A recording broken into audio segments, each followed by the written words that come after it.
Hoy lo vamos a poder solucionar y van a poder encontrar los ejercicios. ¿Ah? Así que quédense tranquilos que los ejercicios van a estar. ¿Tá? Este, mm, bueno, no sé si hay alguna pregunta de la clase pasada,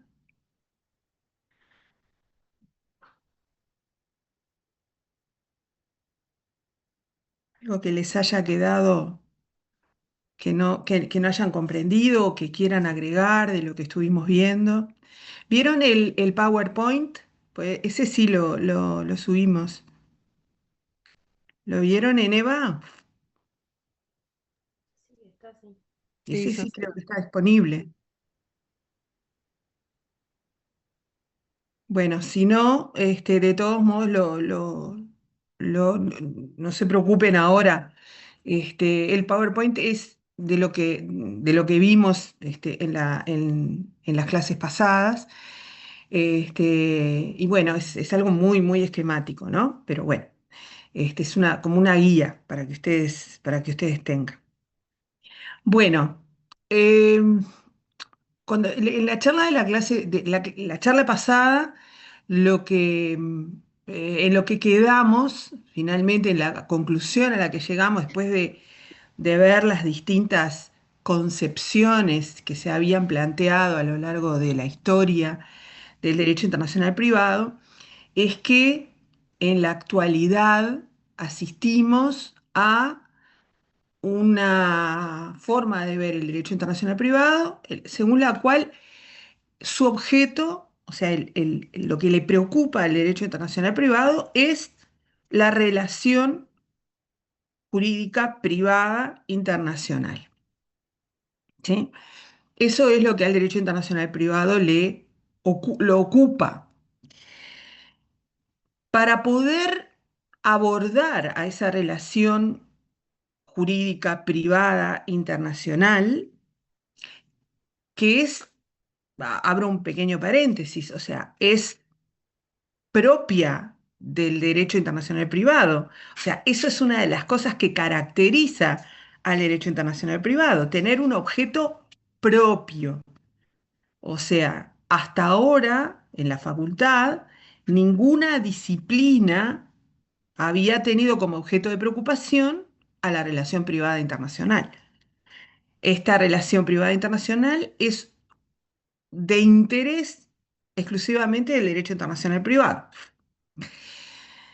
Esta es una de las razones por las cuales el derecho internacional privado es un derecho autónomo, como vamos a ver.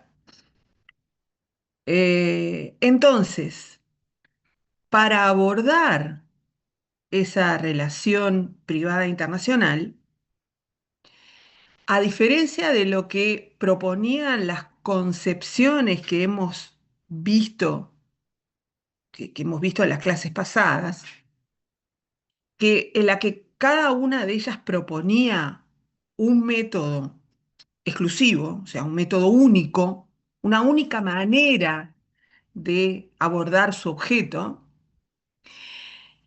Para regular este objeto complejo que es la relación privada internacional, el derecho internacional privado, y esto es a lo que se ha llegado después de atravesar todas las concepciones,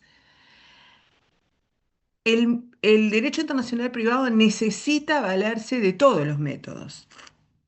No alcanza con un método único.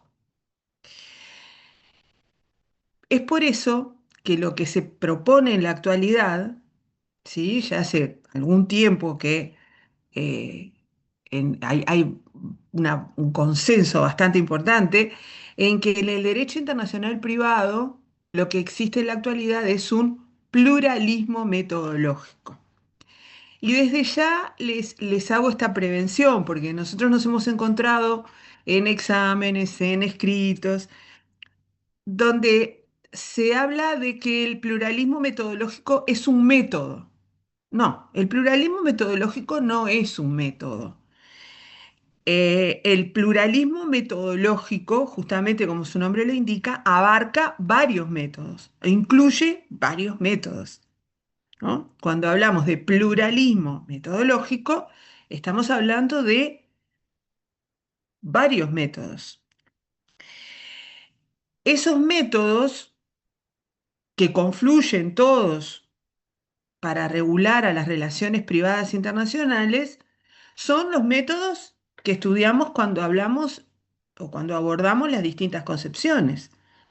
Es decir, el derecho internacional privado necesita de todos esos métodos. No le alcanza con el método conflictualista, aunque es el más frecuente, es el más común, y esto es así porque es la forma más, diría yo, menos difícil de alcanzar acuerdos entre los estados, ¿sí? Es decir, señalando como aplicable el derecho de un estado, es más, es menos complicado, digamos, ponerse de acuerdo en soluciones de este tipo que en soluciones materiales, ¿m? O directas, como proponía la concepción privatista, por ejemplo, pero sí hay normas materiales y ustedes las van a ver.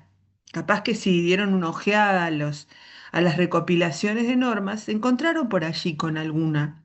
Y el otro día un compañero hablaba de la Convención de Viena sobre compraventa internacional de mercaderías.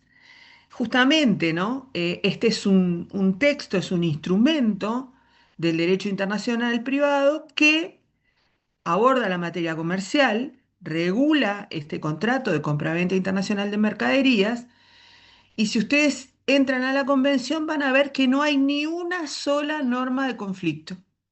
Son todas normas materiales. O sea, que regulan directamente cómo se forma el contrato de compraventa internacional, cómo, qué contratos quedan excluidos, perdón, qué tipo de compraventas quedan excluidas del negocio, este, eh, o sea, tiene como 90 y pico de artículos y todos son normas materiales. Em, Y tampoco, o sea, hablé de las normas de conflicto, hablé de las normas materiales y tampoco quedan afuera de este derecho internacional privado actual las normas de aplicación inmediata o el método exclusivista, porque hay relaciones privadas internacionales, como vimos cuando hablamos de la concepción territorialista, hay relaciones privadas internacionales que ya vimos cómo el Estado las absorbe y las nacionaliza, ¿no? Entonces, hoy en el derecho internacional privado nos encontramos con todo tipo de normas, ¿sí? O sea, las relaciones privadas internacionales van a ser reguladas por distintos tipos de normas.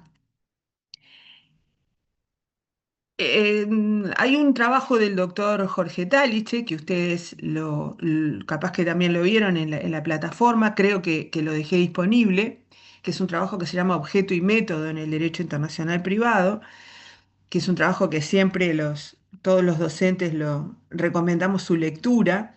Yo este año no se los dije de entrada porque es un trabajo que de repente requiere previamente haber pasado por Fresnedo y haber pasado por la clase para, para estar un poquito más metido en lo que es la terminología y demás. Capaz que leído de entrada puede resultar un poco difícil, pero por ahí el doctor Daliche justamente habla de que los métodos dependen de la internacionalidad de las relaciones y también dependen de la mayor o menor comunidad de principios que existan entre los estados que elaboran las normas, ¿no?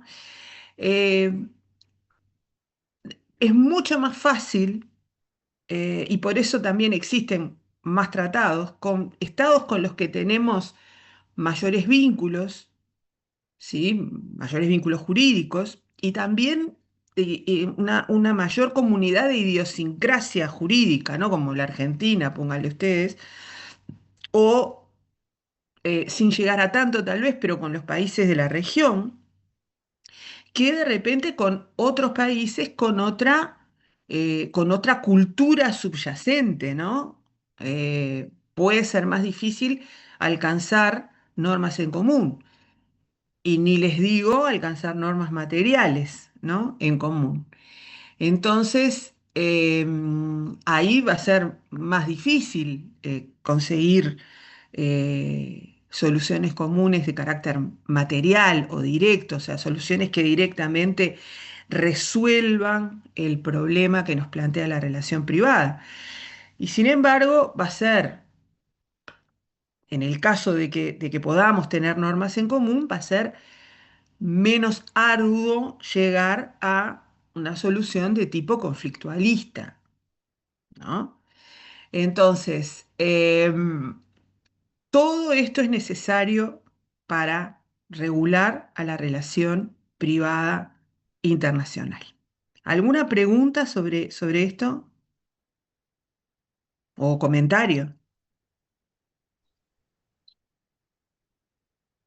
¿No?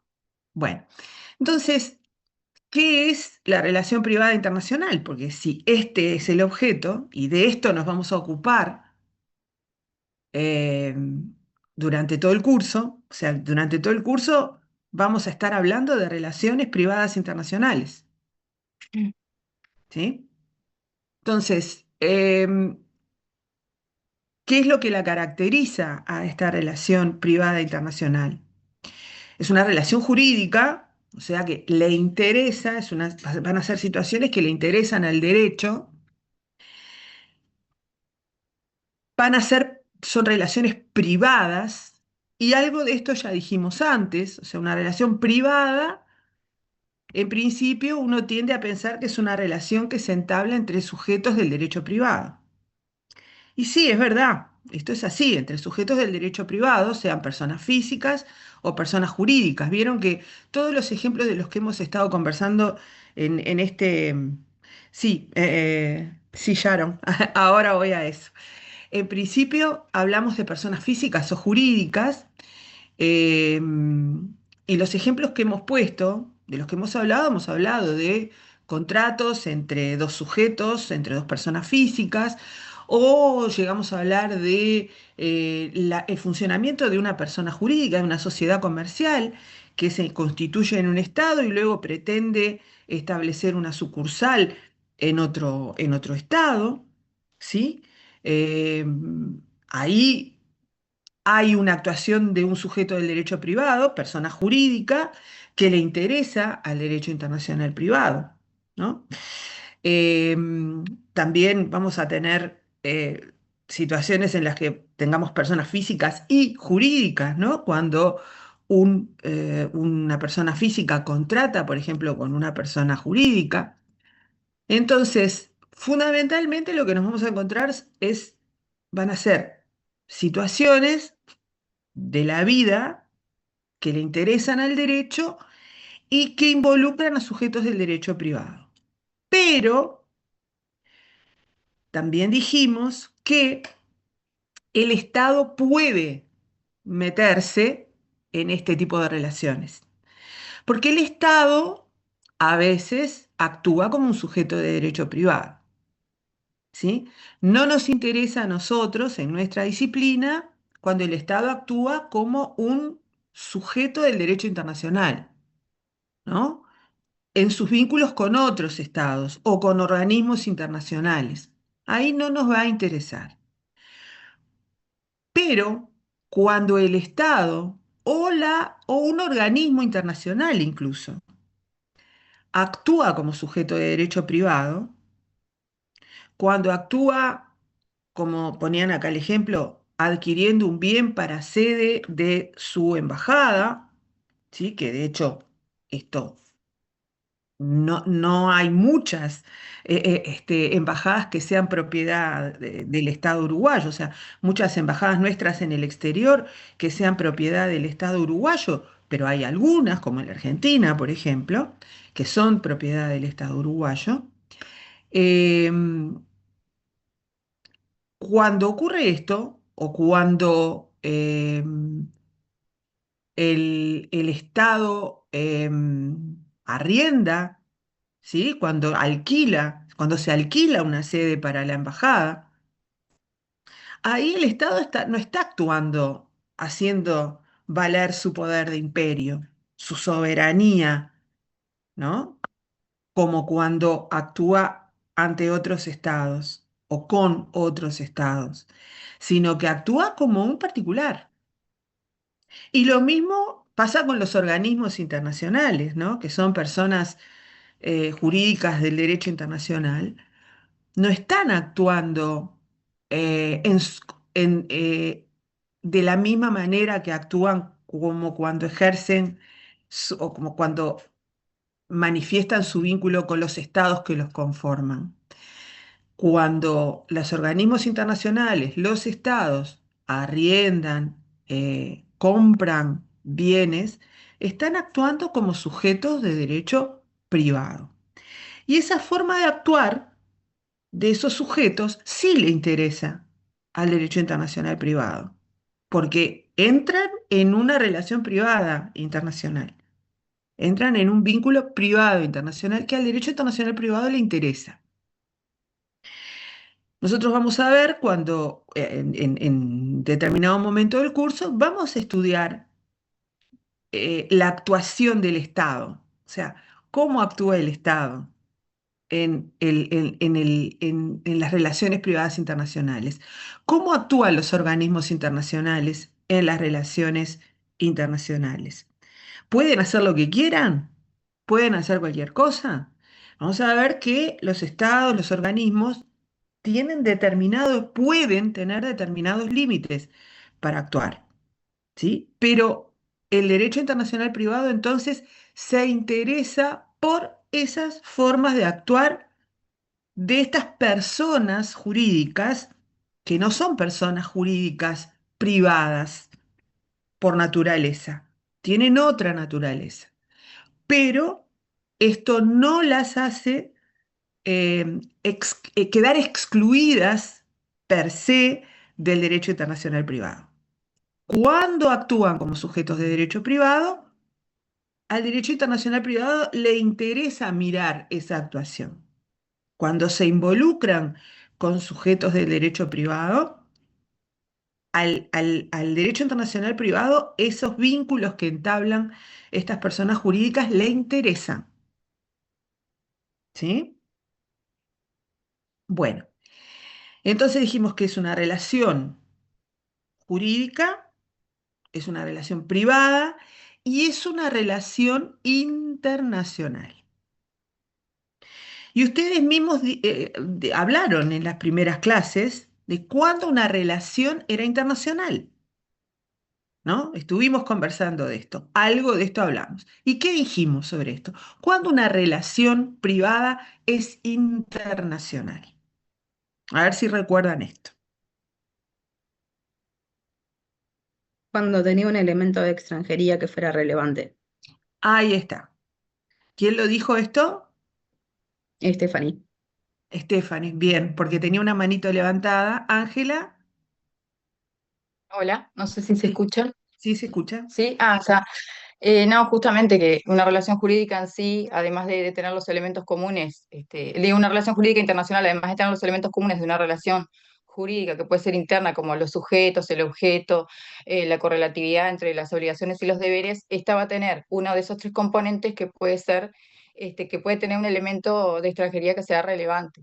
Y iba a hacer referencia a lo que dice Talich en el trabajo, profesora, que el objeto del DIP en sí es la relación cuando es una relación jurídica cuando es internacional, pero él habla de que justamente esa internacionalidad de la relación no siempre se da en el mismo momento, porque puede ser en algunas en un momento y en otros en otro avance de la relación. Y eso se lleva también más o menos de la mano con lo que usted había comentado la otra vez en el caso de los contratos, cuando por ejemplo es un contrato que se firmó en un país, pero se debe cumplir en otro y a su vez la garantía capaz que está en otro estado totalmente diferente. Entonces ahí, ante un incumplimiento, ahí sí va a surgir el tema de tener que ir, ay, no sé cómo decir, el reclamo y demás. Como que quería más o menos comentar la idea de Taliche, de que no en todas las relaciones se da en el mismo momento la relevancia de la internacionalidad. No sé si fui medio clara o me Sí, entreveré un sí, poco. sí, sí. Ok, bien, bien. Rubens, Ay, buen día. Sí, buen justamente día. lo mismo que dijo la compañera recién. Me sacó el ejemplo que se había dado con el contrato cuando se judicializa, porque puede nacer nacional y después la ejecución de la misma por razón de la rescisión o porque el bien está en otro lugar, justamente se internacionaliza y pasa a ser relevante para el derecho internacional privado Claro, justamente. Y Talich justamente también decía que, volviendo un poquito simplemente entre paréntesis, señalaba sí, que la coexistencia de los métodos, la multiplicidad de métodos, daba lo que se quería es que se diera una forma de obtener una justa solución a cada tema. Entonces, justamente esa convivencia genera esto. La más justa soluciona a un caso, en este caso, ¿no? De una relación jurídica privada internacional. claro, exacto, exactamente. Perfecto. Belén, No, bueno, que hablando de la relación jurídica, Gita hacía una distinción entre tres relaciones jurídicas diferentes. La primera, que era la doméstica, que eso no tenía ningún elemento de extranjería relevante como para que sea objeto del DIP.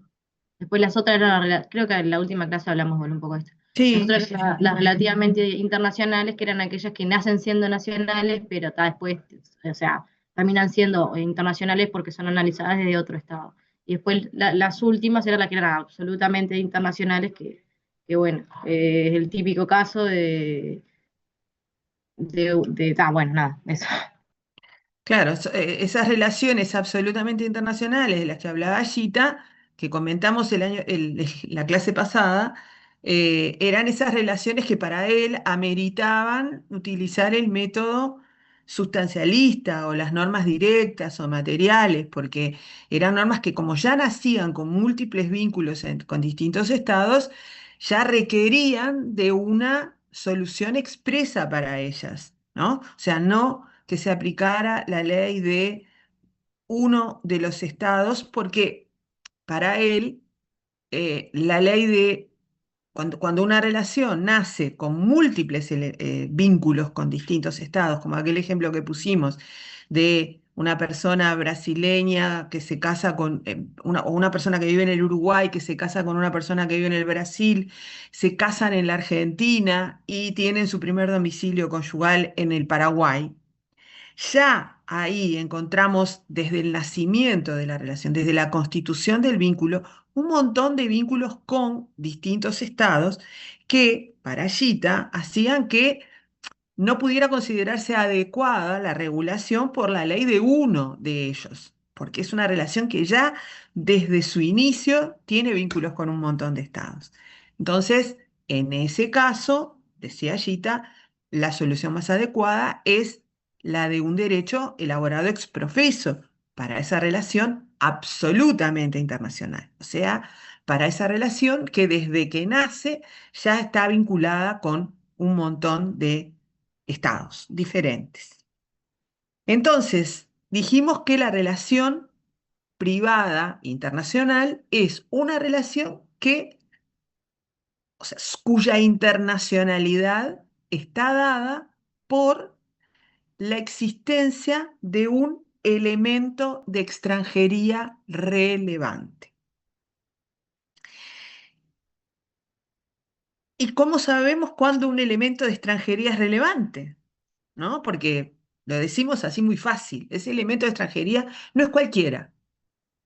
En la primera clase hablamos de que en el Uruguay, por ejemplo, en una relación en la que intervengan dos personas extranjeras, pero que se desarrolle totalmente en el Uruguay, o sea, si en el Uruguay se casan un español y una italiana, esa relación al derecho internacional privado no le interesa. Al derecho internacional privado uruguayo no le interesa. ¿Sí? porque allí no hay elementos de extranjería relevantes. O sea, quiere decir que nacionalidad no es un elemento que internacionalice a las relaciones privadas internacionales en el Uruguay. En el Uruguay y en la mayoría de los países de América Latina. ¿Sí? Si esto se planteara en Europa, tal vez sí. Hay muchos países en Europa en donde la nacionalidad es un elemento de extranjería relevante. ¿Ah? Entonces, sí, perdón, Stephanie, quería decir algo. No, justamente eso, que lo que no alcanza con que haya un elemento extranjero, sino que el elemento extranjero tiene que ser relevante para el ordenamiento jurídico en cuestión donde se está, donde se va a estudiar. Como decía usted, acá en Uruguay la nacionalidad no es relevante, pero puede que en otro país sí. Claro, Entonces ahí exactamente. sí hace que la relación jurídica sea internacional. O lo mismo Exacto. pasa con esas relaciones domésticas que por un factor que es extrajurídico se convierte en internacional, como por ejemplo el tema de una compraventa común, donde por ejemplo, se internacionaliza porque una de las partes tiene bienes en otro país. Y eso Bueno, nace. vamos a ir porque ahí el tema es un poco más complejo. Vamos a, lo del meternos todavía con los actos jurídicos, vamos a dejarlo un poquito ahí para la internacionalización, porque ahí es un poquito más compleja la cosa. ¿Tá? Vamos a ahí esperar un momentito nada más. ¿Tá? Entonces, estamos hablando de elementos de extranjería relevantes. Ahora, ¿cómo sabemos cuáles son los elementos de extranjería relevantes? ¿No? Porque lo decimos, como decía, muy fácilmente, pero ¿cómo sabemos cuáles son los elementos de extranjería relevantes? Sabemos que la nacionalidad no lo es, pero ¿y esto de dónde sale? ¿De dónde sale que la nacionalidad no es un elemento de extranjería relevante? Nosotros esto lo decimos el primer día de clase porque uno tiende, incluso a nosotros mismos nos pasa, a veces, al poner los ejemplos, uno tiende a hablar de un español y un italiano o un argentino. Y esto induce en error, porque la nacionalidad no es un elemento de extranjería relevante. Entonces, nosotros esto lo advertimos en la primera clase justamente para evitar estas situaciones. Pero esto es un poco, nosotros les pedimos a ustedes que nos crean que la nacionalidad no es un elemento de extranjería relevante. Entonces, llegó el momento de plantearnos, ¿no? O sea, ¿cuándo un elemento de extranjería es relevante o por qué un elemento de extranjería es relevante? Porque si ustedes miran el libro de Alfonsín y Fresnedo también hace referencia a esto, si no me falla la memoria, uno puede decir, bueno, yo para hablar de los elementos de extranjería que afectan a una relación privada internacional, puedo hablarme de un criterio teórico, ¿no? Y decir, bueno, cuando una relación privada internacional tiene eh, un elemento de extranjería, es una relación privada internacional. Si yo me valgo de este criterio teórico, cualquier elemento de extranjería internacionaliza la relación, ¿no? Y esto no es así. O sea, no cualquier elemento de extranjería hace que la relación sea interesante para el derecho internacional privado. ¿Ah? Entonces, este criterio teórico, porque en teoría, cualquier dato que me vincule con otro Estado es extranjero, es un elemento de extranjería y me internacionalizaría la relación. Esto ya sabemos que no es así, porque con la nacionalidad por lo menos esto no nos sirve. Entonces yo tengo que recurrir a otro criterio, ¿sí? Sí, Gabriela, perdón. Buen día, profesora. Yo solo estaba siguiendo la clase y razonando. ¿Se podría decir entonces que ese elemento de extranjería debería ser requisito o de interés para el ordenamiento jurídico que va a actuar o que va a analizar o a entender en el caso? ¿Podríamos decir eso?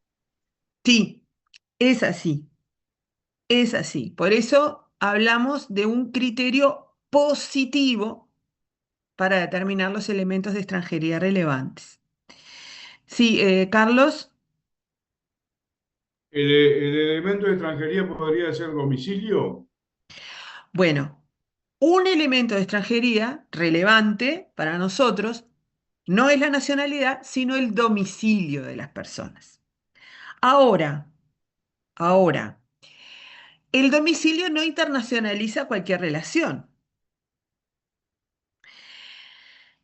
Los elementos de extranjería, hay una clasificación de los elementos de extranjería que se hace más bien a los efectos didácticos, ¿no? De recordarlos, de sistematizarlos. Los elementos de extranjería se, se clasifican en elementos de tipo personal, elementos de tipo real y elementos de carácter conductista. ¿Sí? Esa es una clasificación. Entonces, los elementos de extranjería de tipo personal son justamente elementos de extranjería que internacionalizan relaciones privadas que tienen que ver con las personas. Por ejemplo, la capacidad de las personas. Por ejemplo, el régimen patrimonial del matrimonio. Por ejemplo, las relaciones personales entre los cónyuges. Ustedes no sé si se acuerdan en la clase pasada que creo que era Bruno, hablábamos él había puesto un ejemplo de las capitulaciones matrimoniales, ¿no? Y decía, algunas capitulaciones matrimoniales que se hicieron en el Uruguay pueden servir en la Argentina, porque en la Argentina no hacen capitulaciones, bueno. Y yo le decía que esas capitulaciones hay que analizarlas, se le adelantaba un poquito de lo que vamos a ver más adelante. Esas capitulaciones hay que analizarlas a la luz de la ley del primer domicilio conyugal, ¿no? O sea, que allí ustedes ven algún elemento de extranjería relevante. Sí, el domicilio. El domicilio, más concretamente el primer domicilio conyugal, pero el elemento de extranjería es el domicilio. Entonces, em, para las relaciones que tienen que ver con las personas, o sea, cuyo objeto, o sea, Sí, que ¿cómo de poner y todo, no? refieren a las personas, Ujú. el elemento de extranjería relevante es el domicilio, no la nacionalidad de las personas, sino el domicilio. Un elemento de extranjería que es relevante también en lo que tiene que ver con las personas, que se ha ha ido creciendo su importancia en los últimos tiempos, es, y sobre todo para el caso de los incapaces, de los menores o de las personas mayores incapaces, el estado de la residencia habitual, más que el domicilio, la residencia habitual. Luego vamos a ver la diferencia entre estos dos puntos de conexión, entre estos dos elementos de extranjería, ¿sí? Vamos a ver cómo funcionan, pero vieron que va más o menos por el mismo lado, o sea, el estado donde la persona reside, donde la persona desarrolla su vida. Ese es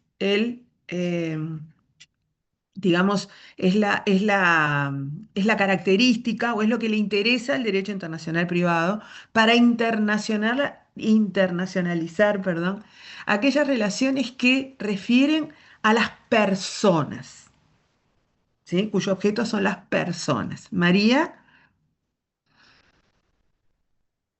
Buen día, doctora. hola, ¿qué tal? Disculpe, capaz que digo una burrada. A lo No, que no hay usted problema, refería, adelante. a lo que usted se refería recién, yo lo entendí como centro de vida, quizá en el caso de los menores, ¿puede Sí, ser? sí, sí, sí, luego vamos a ver cuando estudiemos cuando hagamos referencia a esto, al estudiar ciertas relaciones privadas internacionales, vamos a ver que sí, justamente se define a la residencia habitual como el centro de vida, o sea, como el lugar donde la persona desarrolla su vida de relación, ¿no?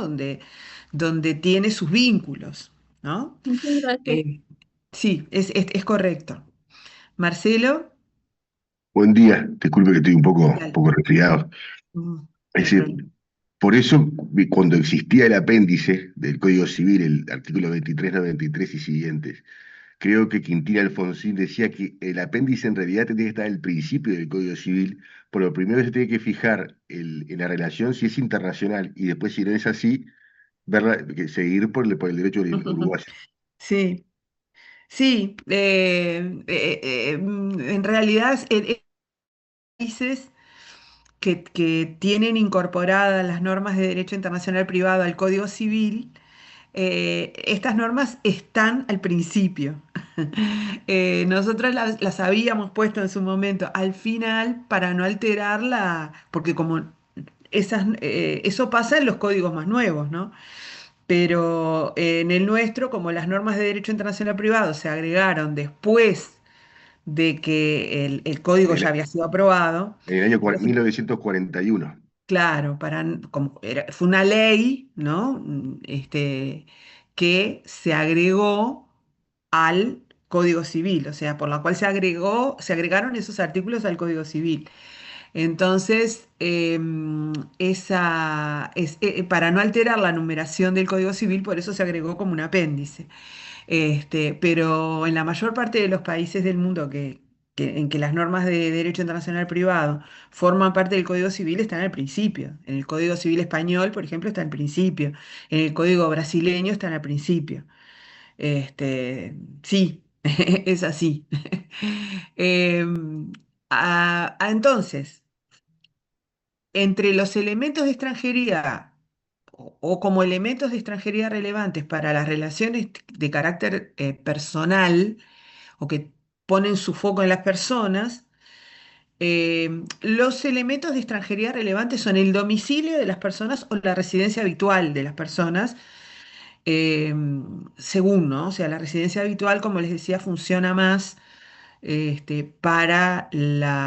para las personas incapaces, sean menores o mayores de edad.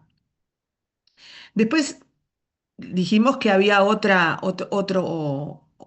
dentro de la clasificación se hablaba también de los elementos de extranjería reales, que como ustedes se imaginarán, son los que tienen que ver con las cosas, ¿no? Y en ese caso, lo que internacionaliza a una relación que tiene que ver con alguna cosa es el lugar de su situación. O sea, depende del lugar donde esté situado el bien, esa relación le va a interesar al derecho internacional privado. Si el bien está ubicado fuera de nuestro territorio, entonces vamos a tener una relación privada internacional vinculada con ese bien. ¿Sí? Vamos a tener una relación que le va a interesar al derecho internacional privado. ¿Ah? Eh, Esto vale para todos los bienes, muebles o inmuebles. ¿Sí? En todo caso, el lugar de situación del bien es el elemento de extranjería relevante en materia de bienes o de cosas. ¿Sí? Y después hablábamos de los elementos de extranjería conductistas. Esos elementos de extranjería conductistas, que como sugiere su nombre, tiene que ver con la conducta de las personas, están vinculadas a actos jurídicos, ¿sí? Están vinculadas a actos jurídicos que las personas llevan a cabo. como casarse, por ejemplo, como contraer matrimonio, como celebrar un contrato, ¿sí? Como constituir una sociedad comercial u otro tipo, u otra persona jurídica. Entonces, esos elementos de extranjería están vinculados con esos actos, con ese tipo de actos. Y ahí entran varios tipos de elementos, ¿no? Que pueden internacionalizar a ese vínculo. Como decía hoy Soledad, acá escribía en el chat, el lugar de celebración. Por ejemplo, en el caso de un matrimonio, nos va a interesar, ¿eh? Los matrimonios que nos interesan son aquellos que se celebraron en otro estado, distinto del nuestro, ¿sí? El lugar de celebración internacionaliza al matrimonio, al acto, ¿no? de constitución del vínculo conyugal. El lugar de cumplimiento de un contrato, ¿sí? Donde el contrato se cumple y esto luego vamos a ver que tiene, tiene sus complejidades en el derecho internacional privado, determinar dónde se cumple un contrato, pero el lugar de cumplimiento internacionaliza a un contrato. Si el contrato se cumple en un estado distinto de aquel desde donde lo estamos analizando a ese contrato, entonces ese contrato le va a interesar a nuestro derecho internacional privado. O también puede ser un elemento de extranjería relevante el lugar de constitución de una persona jurídica. Una persona jurídica que se constituye en un estado y luego actúa en otro, porque contrata en otro estado, porque comparece como demandado o como actor en otro estado, ¿sí? O porque establece una sucursal en otro estado, le va a interesar al derecho internacional privado, porque es una persona jurídica que se constituyó en otro estado, ¿sí? Entonces, eso es un elemento que internacionaliza a la actuación de una persona jurídica. A ver, esto, Sharon, quiero saber si entendí. Si viene de vacaciones a Uruguay un muchacho de 19 años con domicilio en Egipto, nacionalidad Egipto, la mayoría lo cumplen en Egipto a los 21, quiere comprar un bien inmueble en Uruguay, no podría porque donde vive es menor, claro, porque a la capacidad de ese muchacho que vive en Egipto, no porque sea egipcio, pero que vive en Egipto, se le aplica la ley egipcia, la ley del domicilio. Sí, eso internacionaliza su, su actuación, ¿sí? en nuestro país. O sea, hace que su actuación en nuestro país le interese al derecho internacional privado. Lo que tiene que ver con su capacidad, ¿no? Para saber si es capaz o no para celebrar un contrato en nuestro país, hay que consultar un derecho que no es el nuestro, ¿sí? Tengo a Stephanie, que tenía la mano levantada hace un ratito, y después Daniela. Stephanie. Sí, pregunta esto que estaba hablando usted por último de los contratos, de la formación de sociedades y los juicios, todo eso, tiene que ver con lo que le importa, digamos, al elemento de extranjería, es dónde se ejerce la coercibilidad, ¿puede Bueno, ser? o sea, donde ejerce la coercibilidad. Yo no sé en qué contexto está ese término, pero yo entiendo que esto lo asocio más bien con la jurisdicción, ¿no? O sea, por ejemplo, si el caso de un incumplimiento de contrato se le presenta a un juez, ¿no? A un juez uruguayo, por ejemplo, ese juez se va a tener que plantar ante las normas del derecho internacional privado uruguayas, que son las que él está obligado a aplicar. Entonces, para el juez uruguayo, o sea, el juez uruguayo va a tener que determinar o va a tener que actuar en función de sus elementos de extranjería relevantes. O sea, va a tener que analizar la internacionalidad o no del vínculo que tiene que juzgar a la luz de sus normas de derecho internacional privado, de su derecho internacional privado y por lo tanto de sus elementos de extranjería relevantes. No sé si iba por ahí la pregunta. Sí, un poco sí, lo estaba leyendo como parte del criterio objetivo. ¿Ah? Bien. Bueno, Daniela. Sí, buenos días. Con relación también a este tipo de los diferentes tipos que tenemos de relaciones, ¿verdad? De elementos de extranjería. Puede darse una situación jurídica internacional que tenga ambas, por ejemplo, que pueda tener más de un criterio. Por ejemplo, me imagino yo en un contrato, por ejemplo, un contrato de una sociedad, la conformación de una sociedad comercial, como usted dijo, pertenecería al tipo de conductista, ¿verdad? La elección, ¿verdad? Y en sí, y en la parte de ejecución, por ejemplo, el objeto de ese contrato es adquirir un toro reproductor que está en otro país, ¿verdad?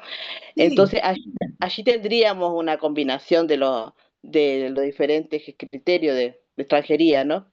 claro, en una situación, en una determinada situación jurídica pueden confluir varios elementos de extranjería, ¿no? O sea, podemos tener a una persona, a un particular domiciliado en Argentina, ¿sí? Que celebra un contrato con una persona jurídica constituida en Alemania, ¿tá?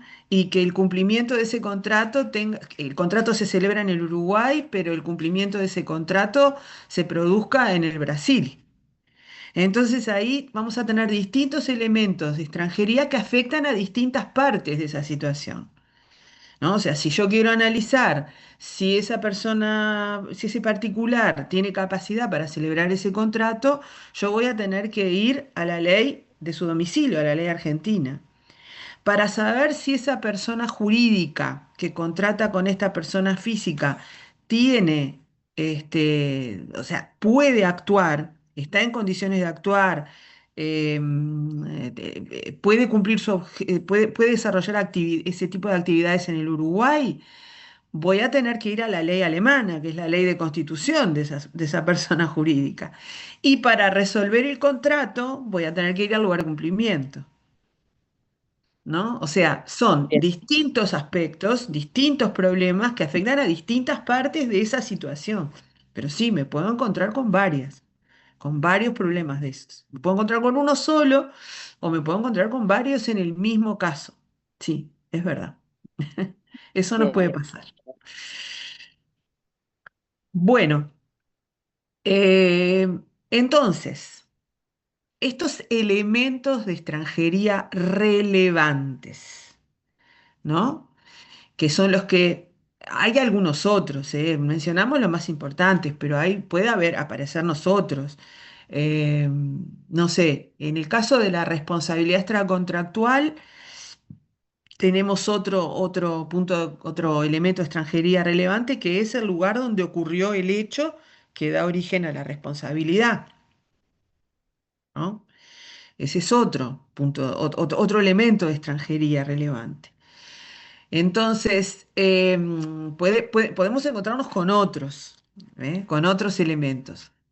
Pero fundamentalmente para que ustedes tengan la noción o para que ustedes se puedan ir ubicando dentro de lo que es el derecho internacional privado, estos son como los elementos de extranjería relevantes clave. Pero ¿por qué estos elementos de extranjería son relevantes? Y bueno, ya dijimos que el criterio teórico no nos era suficiente, no nos alcanzaba, o sea, no era, no nos ayudaba para determinar la relevancia de los elementos de extranjería, y Alfonsín recurría al criterio positivo. Y el criterio positivo no es otro que el que surge del derecho positivo, ¿no? Entonces, es, estos elementos de extranjería son relevantes porque nuestro derecho internacional privado positivo los ha erigido como tales, los ha consagrado como relevantes. ¿Por qué estos elementos de extranjería y no otros? Bueno, estas son cuestiones de política legislativa. hay una vieja dicotomía que ya va quedando un poco más diluida con el tiempo, con el transcurso del tiempo, que es la dicotomía nacionalidad-domicilio, ¿no? O sea, nosotros en el Uruguay y en la región adoptamos el criterio del domicilio. Los países europeos, para los temas vinculados con las personas, eligieron la nacionalidad. ¿Por qué unos elegimos un criterio o un elemento de extranjería relevante y otros eligieron otro elemento de extranjería relevante? Bueno, esto obedeció a la realidad de cada lugar al momento de la codificación, al momento de legislar. ¿Por qué Europa eligió la nacionalidad? Bueno, les cuento brevemente, porque es muy largo todo el desarrollo, pero brevemente para que ustedes vean. Europa, en el momento de legislar, de sus primeras normas sobre esta materia, que datan del siglo XIX, Europa era una región de emigración, ¿no? La gente se iba de Europa y venía para acá, ¿no? Venía mucho para acá. Entonces, la manera de mantener aglutinada a la población europea, a los europeos, de mantenerlos unidos de alguna manera a su nación, era adoptar el criterio de la nacionalidad, o sea, del estado de origen del individuo. De esa manera se seguía aplicando el derecho de ese estado, aun cuando las personas estuvieran en otro lugar. O sea, para determinar la capacidad de las personas se les aplica la ley de la nacionalidad, aunque vivan en el Uruguay. Si el problema se suscita en Italia o en Francia o en España, la capacidad se va a regular, se va a seguir regulando por la ley española. Entonces, si ustedes le preguntan a un abogado español cuál es la ley aplicable a la capacidad de un individuo que vive en el Uruguay, pero que es español, les va a decir, es la ley española. Y esa misma persona, cuando le pregunta a un abogado uruguayo, le va a decir, no, la ley aplicable a la capacidad es la ley del domicilio. Y la persona muy probablemente diga, pero alguno de los dos me está contestando mal, ¿no? Entonces, no es así, no le están contestando mal. Cada uno le está contestando a la luz del derecho que él aplica. Si la situación se suscita en Europa, seguramente van a aplicarle la ley de la nacionalidad, porque allí es el centro neurálgico, como decía alguien hoy, o sea, es donde se plantea el problema y el abogado, el juez que analiza ese caso, lo va a analizar a la luz de sus normas de derecho internacional privado. Si se plantea acá, nosotros lo vamos a analizar a la luz de nuestras normas del derecho internacional privado. Entonces, las dos respuestas están bien. Depende de dónde se analice el caso, en dónde se plantee el caso. Entonces, en Europa, en el momento de, digamos, de mayor desarrollo de la codificación, Europa estaba viviendo un momento de emigración. Y por eso la forma de seguir aplicando su derecho era adoptar este criterio de la nacionalidad. En nuestros países era al revés. Nosotros estábamos viviendo una ola de inmigración de distintos países del mundo, ¿no? Entonces, si nosotros adoptábamos un criterio como el de la nacionalidad, en nuestro país, como dice por acá Estela, nunca se hubiera aplicado nuestro derecho. Entonces, un poco en el afán también de aglutinar, pero en este caso de aglutinar a todos los que vivían dentro de nuestro territorio, lo que se decidió fue adoptar este criterio del domicilio, para las cuestiones vinculadas con las personas. Entonces, esta adopción de uno u otro criterio, para el caso de domicilio, nacionalidad, obedece a este tipo de situación. Y así ocurre con todos los con todos los elementos de extranjería, ¿no? O sea, obedecen a razones que cada Estado entiende, justifican la adopción de ese elemento de extranjería como relevante. ¿Está? Sí, Daniela. Sería un poco entonces lo que hablaba Fresnedo cuando se refiere al término comercio internacional, entonces, en base a las situaciones que se dan entre los privados particulares, entre Sí, cuando habla del el comercio, en realidad ese lo que se tráfico, refiere, ese tráfico de situaciones, ¿no? ¿cómo? Como ese tráfico de situaciones jurídicas que se dan entre los particulares Sí, cuando internacionales. hablamos del comercio o del tráfico jurídico externo, de lo que estamos hablando ni más ni menos que de las relaciones que se entablan entre personas, entre sujetos privados pertenecientes a distintos estados, ¿no? Es eso lo que por más que se hable de comercium, no, esto no se reduce al comercio, ¿no? Se habla de comercium porque como todo esto arrancó en la Edad Media y arrancó justamente con el comercio, como en el origen de todo esto estuvo el comercio, se quedó ese término del comercium internacional. Pero cuando hablamos del comercium internacional estamos hablando de todos los vínculos, de todo tipo, personales, comerciales, familiares,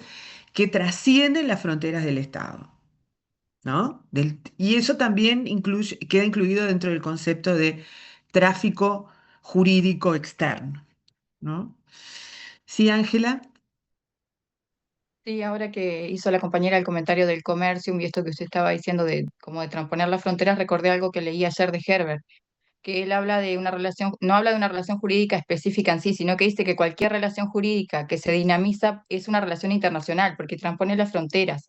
Y Herbert hace el hincapié, si no entendí mal, en el aspecto dinámico, pero no el aspecto dinámico en moverse físicamente, sino que en el sentido de movilidad en cuanto a un sentido jurídico de aspecto dinámico, o sea, de salir del estado en el que se constituyó esa relación, o sea, de salir de ese orden jurídico donde se fundó, orden jurídico fundante.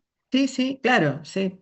Es un poco el ejemplo de lo que Gita hablaba como las relaciones relativamente internacionales, ¿no? O sea, son relaciones que no necesariamente ya nacen con un montón de vínculos con otros estados, pero que por alguna razón trascienden fronteras, ¿no? Trascienden las fronteras. Y esto implica entonces poner en marcha estos mecanismos o sea, de estar alerta para ver cómo a estos vínculos que de repente trascienden fronteras, los vamos a regular, ¿no? O sea, cómo los vamos a resolver. Bueno, esto de los elementos de extranjería relevantes quedó claro, porque este es un elemento clave de nuestras relaciones, ¿no? Y vamos a ver cómo, vamos a volver a hablar de esto, de los elementos de extranjería relevantes. Muchas veces vamos a hablar de esto. Eh, Porque como aparecen en el derecho positivo, como los vamos a encontrar en el derecho positivo, entonces eh, lo vamos a ver continuamente. ¿Verdad? ¿Alguna Profesora, pregunta sobre esto? perdón, profesora, Sí. lo que a mí me contesta ahora una pregunta. Usted dijo el primer día de clase, si no me equivoco, que era sumamente importante en esta materia, como una de las primeras preguntas era lograr determinar cuál era el ordenamiento jurídico interviniente. Entonces, si yo ahora sigo el razonamiento de Alfonsín, digo, claro, porque tengo que determinar cuál es el ordenamiento jurídico para poder desprender de ahí cuáles son los elementos de extranjería que serían relevantes. Puede Bueno, ser, por bueno, lo que veo, tendrían que sí, ver. sí y no. Y ahora le explico por qué. O sea, lo que usted dijo está bien, porque yo para determinar cuáles son los elementos de extranjería relevantes, me tengo que parar en un ordenamiento jurídico, porque esos son elementos de extranjería relevantes surgen del derecho positivo, como decía Alfonsín, ¿no? Entonces, yo me tengo que parar en un ordenamiento jurídico que va a ser el mío. O sea, nosotros, cuando hagamos el análisis, cuando busquemos soluciones, las vamos a buscar dentro de nuestro derecho positivo, porque es el derecho positivo que nos obliga a nosotros, como abogados, como jueces, como escribanos, ¿eh? Como registradores, es el ordenamiento jurídico que nos obliga. O sea que nosotros allí vamos a ver cuáles son los elementos de extranjería relevantes.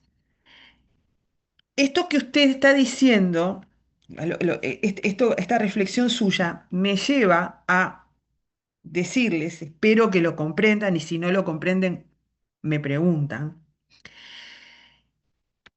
que a través de estos elementos de extranjería relevantes, o en estos elementos de extranjería relevantes, vamos a encontrar el derecho aplicable a la relación privada internacional. ¿Qué quiero decir con esto? Yo dentro de mi ordenamiento jurídico, como decíamos recién, voy a buscar, voy a detectar si esa relación que yo debo resolver es de derecho internacional privado o no. O sea, ¿es relevante para el derecho internacional privado o no? O directamente me voy al derecho interno y chao, porque no está afectada de un elemento de extranjería relevante. Si yo llegué a la conclusión de que, según mi ordenamiento jurídico, esa es una relación privada internacional, la relación que yo debo resolver es una relación privada internacional, entonces se me va a presentar el problema de cuál es el derecho aplicable. ¿Sí? O sea, ¿cómo se regula esa relación? Puede pasar, como hablamos del pluralismo metodológico hace un ratito, que en ese mismo ordenamiento jurídico, en mi ordenamiento jurídico, yo ya tenga la respuesta directa, final, material para mi problema. Por ejemplo, podría ocurrir, no es lo que pasa, pero podría ocurrir que yo tuviera una norma que dijera que en el derecho internacional privado la capacidad se adquiere a los 18 años. ¿Sí? Podría pasar. Y ahí ya tendría resuelto el problema. ¿Tá? Pero esto no es así. En materia de capacidad, lo que me dice la norma vigente en el Uruguay es que la capacidad se rige por la ley del domicilio. O sea, esa norma, al decirme cuál es el elemento de extranjería relevante, me está diciendo también cuál es la ley aplicable. ¿Sí? Por eso yo les decía que vamos a volver sobre los elementos de extranjería relevantes, porque la norma, al designar el elemento de extranjería relevante, está diciéndome que ese es el derecho aplicable a la relación, porque por algo es relevante. Es relevante porque es el derecho que más cerca está de esa relación jurídica. ¿Sí? No sé si fui clara con esto. Capaz que le generé más dudas. Yo entendí entonces, claro, yo lo estaba diciendo al revés. En realidad me tengo que parar en mi derecho positivo, ver los elementos que están en esa relación y va a ser mi derecho positivo el que me dé el ordenamiento jurídico que tengo que aplicar. Exacto. Pero el elemento, cuando la norma le dice qué derecho tiene que aplicar, el derecho de qué Estado tiene que aplicar, está simultáneamente estableciendo cuál es el elemento de extranjería relevante. ¿Es muy complicado esto? Es complicado, yo sé que sí. Pero esto, porque a raíz de su reflexión me adelanté un poquito, ¿no? Pero justamente al designar la norma a un elemento de extranjería como relevante, esa relevancia que tiene ese elemento hace que sea o que coincida con el derecho que hay que aplicar, porque justamente es de tal relevancia que ese es el derecho que hay que aplicar, ¿sí? Si alguien quiere preguntar, encantada, pero de todos modos no se preocupen mucho porque en una o dos clases en alguna más vamos a volver sobre esto, ¿tá? Por ahora, lo que importa es que ustedes entiendan que el elemento de extranjería relevante surge del derecho positivo. Surge del derecho positivo del aplicador del derecho, en este caso de nosotros. El elemento de extranjería relevante va a surgir de nuestro derecho positivo, de nuestro derecho internacional privado positivo, vigente en el Uruguay. ¿Sí? Eso es lo que a esta altura importa.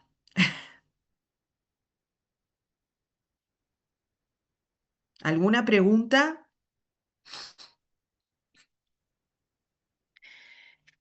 Siempre el derecho nacional nos da la respuesta de qué ordenamiento jurídico aplico.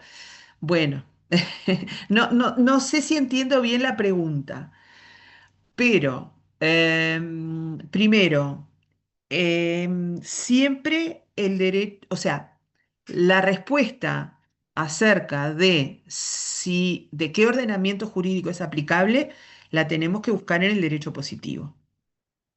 ¿Ah? Eso siempre lo tenemos que buscar en el derecho positivo. Puede haber, a ver, y cuando hablamos de derecho nacional, yo prefiero hablar a esta altura, porque ahora vamos a ingresar en el tema de las fuentes, yo prefiero hablar del derecho positivo uruguayo, porque en el derecho internacional privado esto del derecho nacional puede ser peligroso. Ejemplo, Andrea, ¿ejemplo de qué? ¿Un ejemplo práctico de qué? A ver, siempre debe estar a texto expreso en alguna norma o tratado. Bueno, por ejemplo, em, supónganse ustedes que se trata de una persona, de una sociedad comercial, ¿eh? que, no, borro lo de la sociedad comercial, vamos a poner algo más. Supónganse ustedes que se trata de una pareja que se casó en España y por razones de trabajo se viene a vivir acá, al Uruguay. ¿Sí?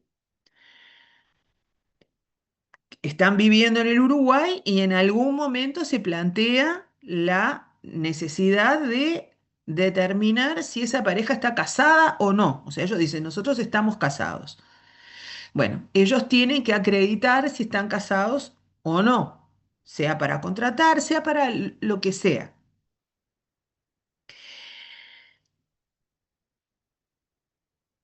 ¿Cómo sé yo si están casados? Ellos vienen y me traen una partida de matrimonio que dice que se casaron ante el funcionario del registro civil español.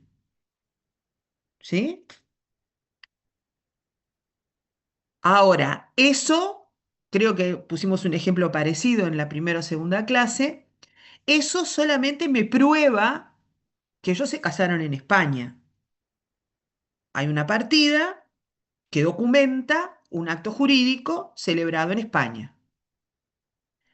Pero ese matrimonio puede surtir efectos en el Uruguay porque esa partida lo que hace es no dejar duda de que ellos se casaron en España. O sea, yo eso no lo puedo discutir porque hay un documento que lo prueba. Ahora, ese matrimonio que se celebró en España, ¿puede surtir efectos en el Uruguay? Bueno, entonces, yo ante esto, yo a esta altura de mi vida, sé que, de acuerdo con el derecho positivo uruguayo, en este caso la Ley General de Derecho Internacional Privado, uruguaya, el elemento de extranjería relevante en materia de matrimonio es el lugar donde se celebró el matrimonio. ¿Sí? No me acuerdo ahora del número del artículo, pero tengo acá el libro, así que lo voy a buscar. Vieron que hay que ir siempre, uno siempre tiene que ir al derecho positivo.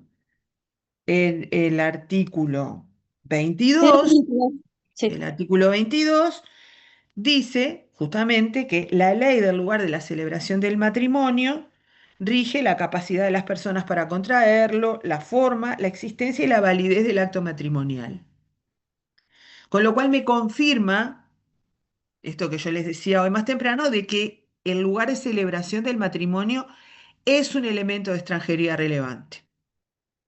Esta entonces es una relación privada internacional, porque el matrimonio no se celebró en Uruguay, ¿no? Si el matrimonio se hubiera celebrado en Uruguay, estábamos ante una relación privada nacional. Pero el matrimonio se celebró en España, de eso no cabe duda, porque tengo una partida. Como se celebró en España, es una relación privada internacional.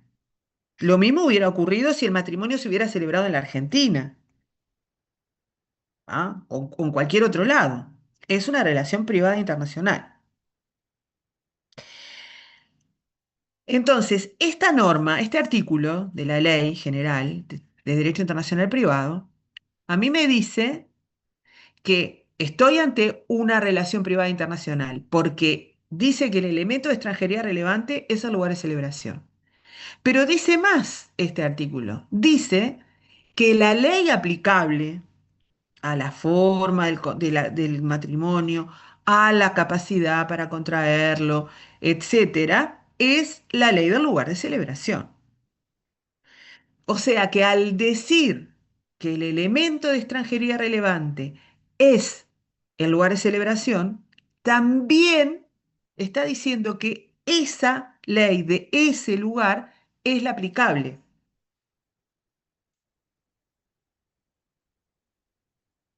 ¿Sí? Entonces, coincide el elemento de extranjería relevante con la ley aplicable.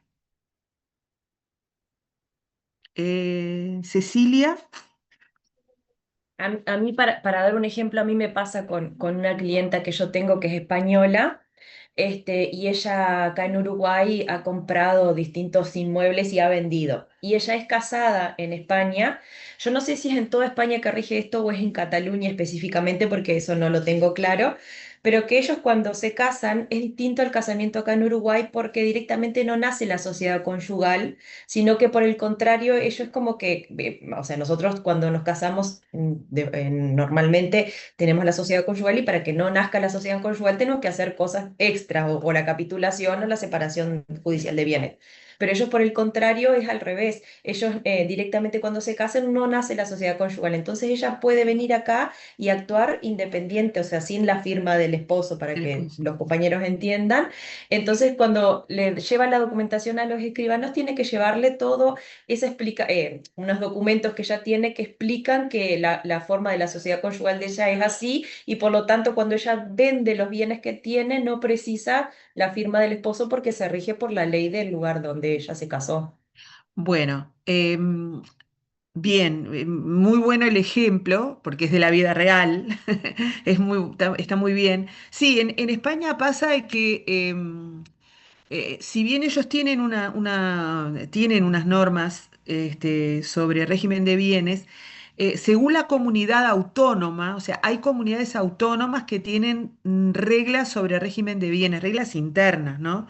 Sobre cuál es el régimen, que son distintas a las del resto del país, ¿no? En el País Vasco también tienen unas normas que vienen desde la Edad Media. O sea, que cuando uno dice derecho español, hay que andar con mucho cuidado. Está muy bien eso de que ella haya traído esa documentación, porque el derecho español en este sentido no es uniforme. O sea, no es que digo derecho español y como cuando digo derecho uruguayo, ¿no? Es todo igual. En esta materia, en materia de régimen de bienes, depende de la comunidad autónoma española cuál es el régimen de bienes. Entonces, está bien.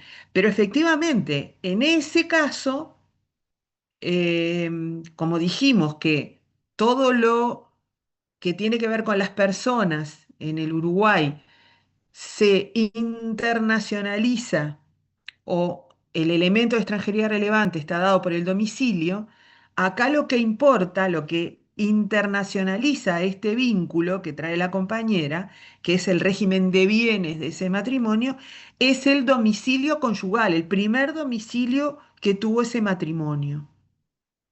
Eso es lo que hace que esa relación le interese al Uruguay, al derecho internacional privado uruguayo. Lo que internacionaliza a a ese régimen de bienes es que el primer domicilio conyugal de ese matrimonio estuvo en España. ¿Y eso de dónde sale? ¿Quién lo dice que eso es así? Bueno, lo dice el artículo 25. ¿Ah? Lo dice el artículo 25. Entonces, el 25 de la ley, ¿no? Entonces, eso que internacionaliza a ese vínculo también determina que la ley aplicable sea esa, ¿sí? Em, Ahora, me preguntan, ¿siempre debe estar a texto expreso en alguna norma o tratado? Bueno, sí, en principio sí, o sea, los elementos que internacionalizan a la... Ah, perdón, pues me quedó algo colgando de lo que preguntó Santiago Hernández. Mm, Denme un momento que voy a tratar de contestarles a todos. Lo que internacionaliza la relación, o sea, el elemento de extranjería relevante siempre va a surgir a texto expreso, debería surgir del derecho positivo, ¿sí? Em,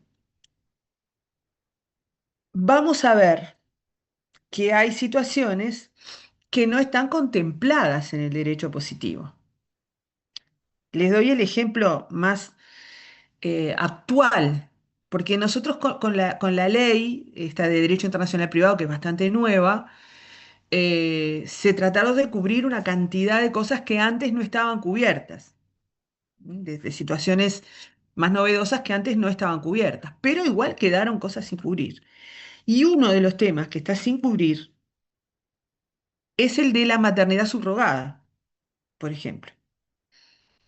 Nosotros no tenemos ninguna norma que regule la maternidad subrogada desde el punto de vista internacional, porque la ley sobre técnicas de reproducción humana asistida no regula los problemas internacionales de las técnicas de reproducción humana asistida. Justamente cuando el tema de la maternidad subrogada es un tema que se da mucho a nivel internacional, ¿no? Y fíjense ustedes que más en nuestro caso, en donde la ley es bastante restrictiva, ¿no? O sea, se dan situaciones. Yo conozco dos o tres casos a esta altura ya que han tenido lugar en el exterior. ¿no? Entonces, en esos casos estamos en una situación complicada, porque hay situaciones que no están expresamente contempladas. Esto pasa pocas veces, pero pasa. ¿Ah? Y esto nos genera un problema. ¿Ah? Esto, el derecho internacional privado de todos modos trata de resolver estas situaciones, luego vamos a ver cómo, muy pronto todavía para hablar de esto, pero trata de resolverlos de alguna manera. Vamos a ver cómo hacemos en casos como estos. ¿Tá?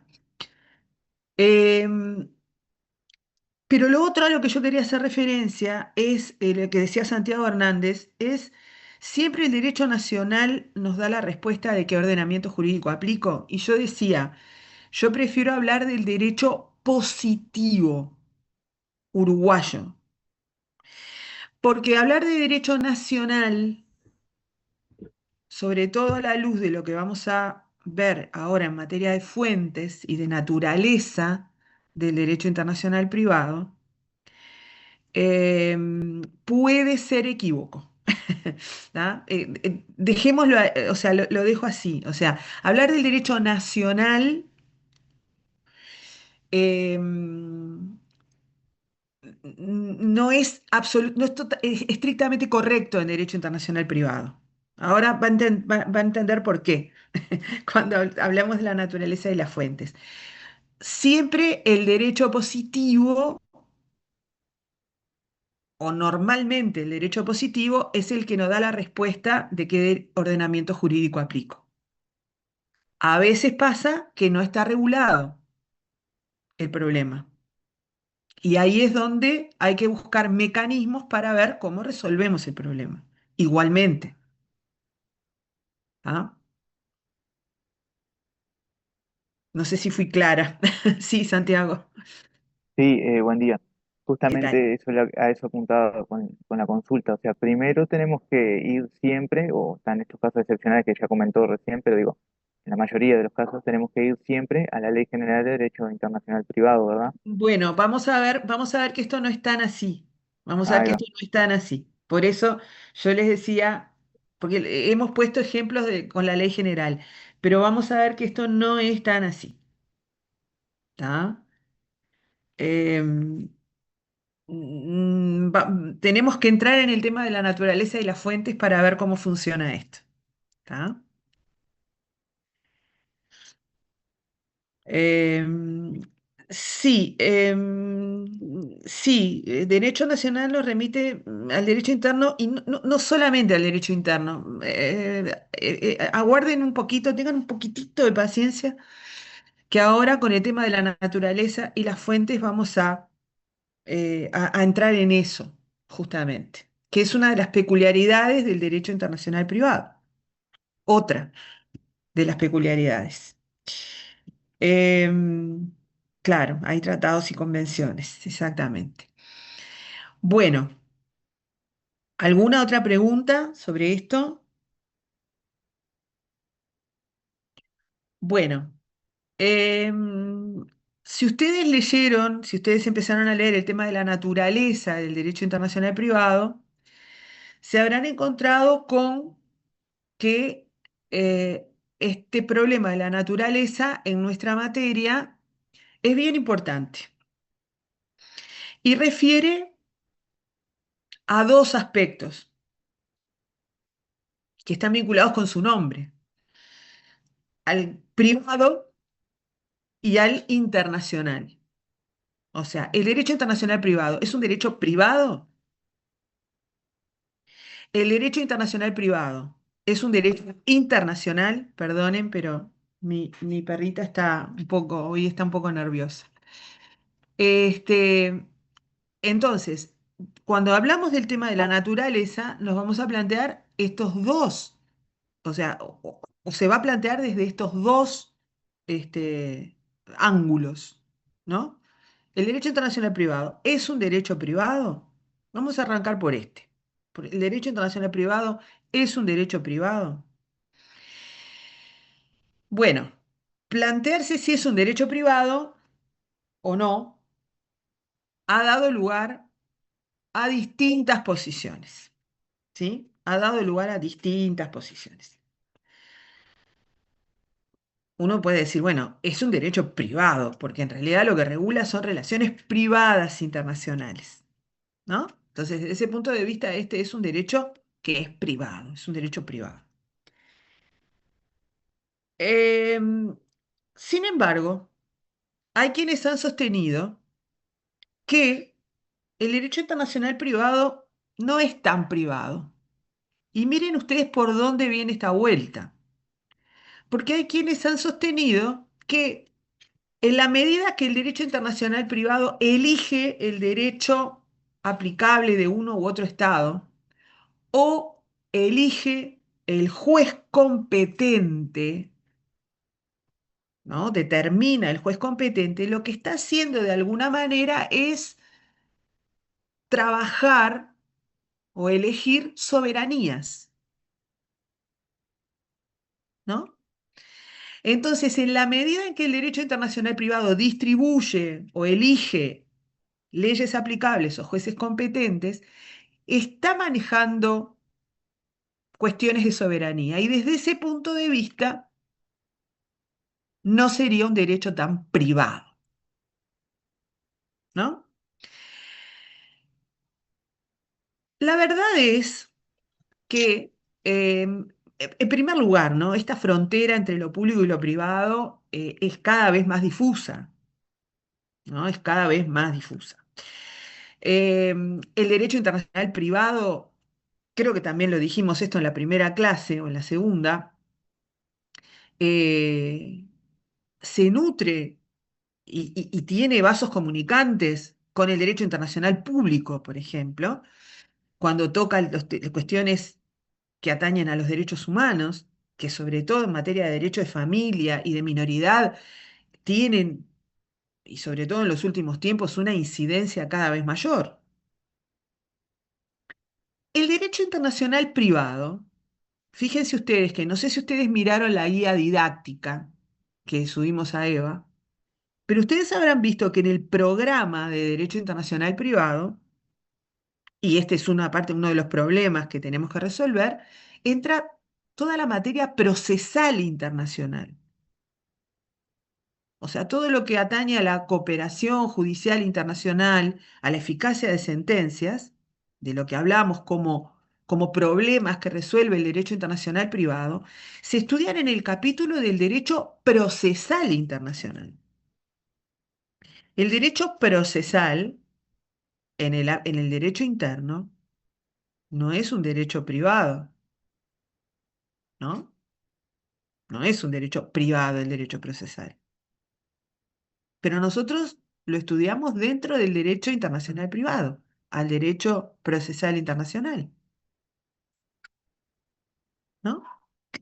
Y fíjense ustedes que también estudiamos dentro del derecho internacional privado al derecho penal. Cuando estudiamos extradición o estudiamos cooperación penal internacional, el derecho penal no es derecho privado, en el derecho interno, ¿no? Sin embargo, en el derecho internacional privado entra el capítulo de la extradición, de la cooperación penal internacional. Estudiamos también, nunca llegamos a tiempo, pero estudiamos los principios del derecho penal, o sea, donde ahí la territorialidad del derecho penal es uno de los principios, o sea, cuál es la ley aplicable a un delito. Eso forma parte del derecho internacional privado. Entonces, esta distinción entre derecho, si es derecho público, si es derecho privado, parece un poco, eh, digamos, estéril, digamos, ¿no? Porque el derecho internacional privado, fíjense ustedes que si incluye al derecho procesal internacional o al derecho penal internacional, eh, lo hace justamente en aras de lograr su objeto, que es la regulación de la relación privada internacional. Porque cuando estudiamos la cooperación judicial internacional, esto cuando estudiamos la posibilidad de trabar un embargo en otro estado o la de notificar a una persona en otro estado o la de este,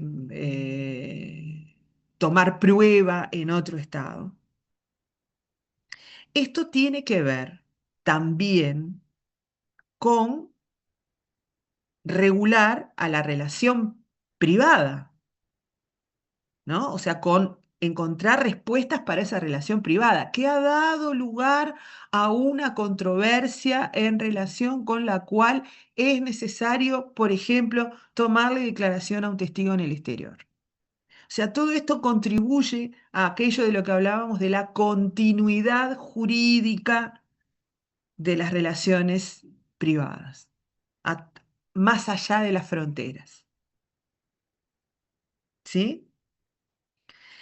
Entonces, esta discusión acerca de lo privado y lo público es, o sea, se ha dado tradicionalmente, lo van a ver en los libros, pero eh, digamos que es como que va quedando un poco eh, ociosa. Vuelvo a reiterar la cuestión, ¿no? Porque lo que está atrás de todo esto nuevamente es la relación privada internacional. ¿Sí? Sí, Stephanie. Eso es un poco lo que dice la posición ecléctica, digamos, que el DIP tiene como un carácter mixto, que tiene dos aspectos. Uno público, que consiste justamente en la determinación de la competencia legislativa de cada estado, y uno privado, que consiste en regular las relaciones de la vida social que exceden justamente lo que es puramente interno. Entonces, Sí, como yo que incluso lo de la competencia legislativa, la verdad es que tampoco lo veo como una cuestión en la que el Estado este, se atribuya competencias como de... El Estado simplemente lo que hace, o el legislador lo que hace es seleccionar un derecho aplicable, ¿no? O sea, no está repartiendo soberanías entre estados, ¿no? Me no, parece a eso mí. no. Yo eso creo Pero que lo veo más por el lado de em, las políticas legislativas, que es lo que justamente ayuda a sí, la continuidad de las relaciones jurídicas. Desde ese punto de vista sí, veo sí, yo eso, sí, sí, ese comentario, digamos. correcto. Sí, sí, exactamente. Está bien, de acuerdo. Bueno. Y nos queda la otra discusión, que es la del derecho internacional privado. ¿Es un derecho nacional o un derecho internacional? Ahí entra a tallar esas posiciones que ustedes han visto en el derecho internacional público, seguramente, del monismo internacional y del monismo nacional, monismo internacional y dualismo, ¿no? O sea, el derecho internacional o el orden jurídico. O sea, pensar en el monismo nacional implica pensar en un derecho internacional privado nacional, ¿sí? Y un derecho internacional privado internacional, elaborado internacionalmente, subordinado al derecho nacional. El monismo internacional implica la inversa, ¿no? O sea, el dominio del orden jurídico internacional sobre el derecho nacional, una primacía, una jerarquía de uno sobre el otro, ¿no? O sea, el derecho internacional domina o se encuentra por encima, prima sobre el otro. O, en su defecto, en el monismo nacional, el derecho nacional prima sobre el derecho internacional. Y el dualismo habla de dos caminos separados, ¿sí? Eh, de dos ordenamientos separados, el orden nacional y el orden internacional. Bueno. Esto que ha sido, estas teorías son teorías clásicas, ¿no? En el derecho internacional se han expuesto y como les digo, en el derecho internacional público se estudian. Cuando llegamos al derecho internacional privado, a ver, hay autores que hablan en la actualidad del monismo internacional, o sea, de la supremacía del tratado con respecto al derecho nacional, pero a mí me gusta mucho y la verdad que en nuestra... hay bastante consenso en nuestra doctrina en la actualidad en cuanto a no adherirse o a no llevar el problema este a esos términos, sino en hablar de una cuestión de competencia, o sea, de ámbitos de aplicación. Cuando hablo de competencia, hablo de ámbitos de aplicación. Esta es una posición sostenida por el doctor Didier Operti, a quien vamos a nombrar muchísimas veces en este curso, profesor nuestro, a quien felizmente todavía tenemos con vida, y un experto, Canciller de la República. ¿Cómo? En su momento fue canciller de la República. Fue canciller, fue ministro del Interior, o sea, él ocupó cargos, fue canciller durante varios años, eh, fue presidente de la Asamblea General de las Naciones Unidas, o sea, es una personalidad reconocida en el ámbito internacional, el doctor Operti. Eh, y él, que bueno, es profesor de Derecho Internacional, fue y sigue siendo profesor de Derecho Internacional Privado, porque sigue siendo nuestro profesor. Él entiende que aquí lo que se plantea es una cuestión de ámbitos de aplicación. Y para esto, para explicar esto, perdónenme un segundo, por favor, porque esto lo quiero explicar tranquila y mi perra está enojada. Denme un segundo, por favor.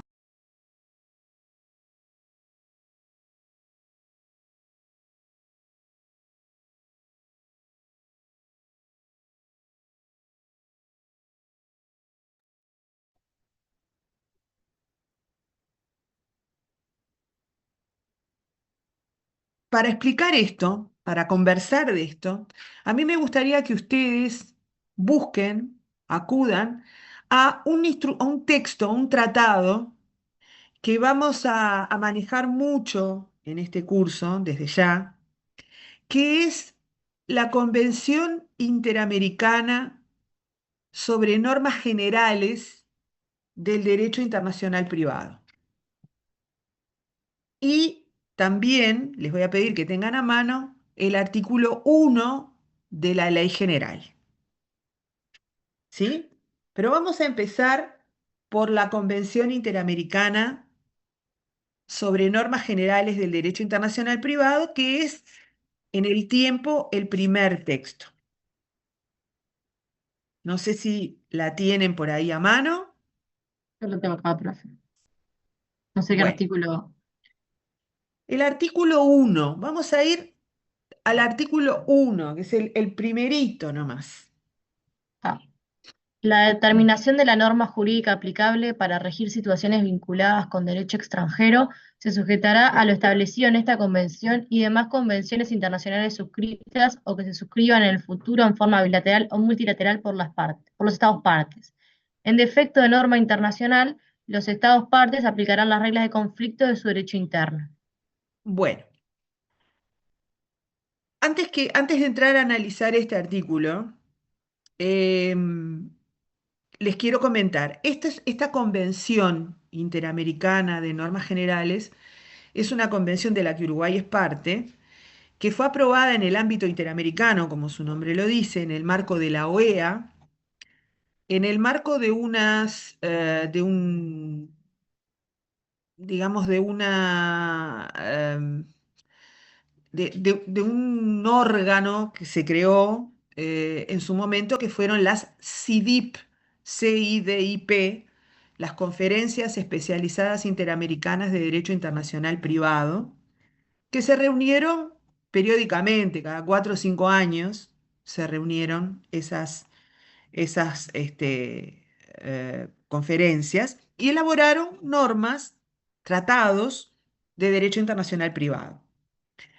La segunda vez que se reunió esa conferencia, que fue acá en Montevideo, en 1979, una de los tratados que se aprobó fue la Convención Interamericana sobre Normas Generales de Derecho Internacional Privado. Esta convención regula los problemas generales de la materia, ¿sí? Se dedicó a estudiar el funcionamiento del derecho internacional privado, ¿no? Por eso es una convención que es tan importante, porque habla o regula las cuestiones de cómo trabaja el derecho internacional privado, ¿ah? Y por eso la vamos a usar todo el tiempo a esta convención. Es una convención que se la marquen, si tienen un libro o una recopilación impresa, márquensela, ¿ah? Y si están en la computadora, pónganla en favoritos, porque este es un texto del que vamos a volver en forma recurrente. Entonces, este artículo 1, aunque el lenguaje podría ser mejor, o sea, podría perfeccionarse, dice: la determinación de la norma jurídica aplicable para regir situaciones vinculadas con derecho extranjero. O sea, acá estamos hablando o podríamos traducir esta frase en: para saber cuál es el derecho aplicable a una relación privada internacional, querría decir esto, se sujetará, dice, a lo establecido en esta convención y demás convenciones internacionales suscritas, o sea, ya firmadas, o que se suscriban en el futuro en forma bilateral o multilateral por los Estados partes. ¿Qué significa esto? A ver si alguien, esta frase nomás. ¿Qué les parece que quiere decir esto? Soledad. Y pienso que, bueno, que aquellos estados que suscriban, o sea, que firmen, van a someterse a ese tratado o convención, a lo que establezca, van a dejar de, digamos, de lado los criterios objetivos que puedan surgir desde su ordenamiento. No sé si capaz que ahí me estoy entreverando un poquito.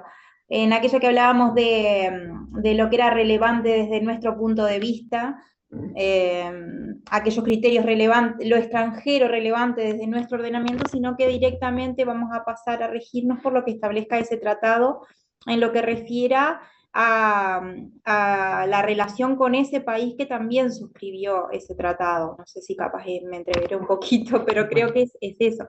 No solamente los que estén suscritos al va día por de hoy, ahí. sino a futuro Es más también. sencillo que eso, es mucho más sencillo, pero va por ahí, va por ahí.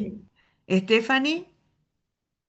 Que los estados parte solamente van a poder aplicar su derecho interno cuando no exista Pero no derecho. quiero todavía eso, no quiero esta frase, este primer párrafo, nada más. Perdón. No, no quiero entrar en el segundo todavía.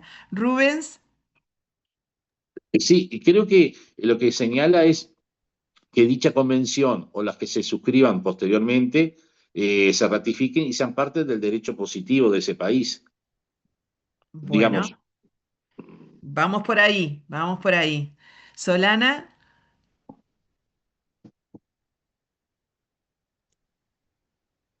Dice, profesora, bueno, primero buenos días.